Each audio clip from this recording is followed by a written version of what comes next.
যাচ্ছে, সচিবালয়ের দিকে যাচ্ছে।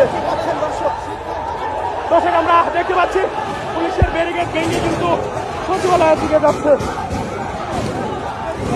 ব্যারিকেড ভেঙে কিন্তু সচিবালয়ের মুখে যাচ্ছে।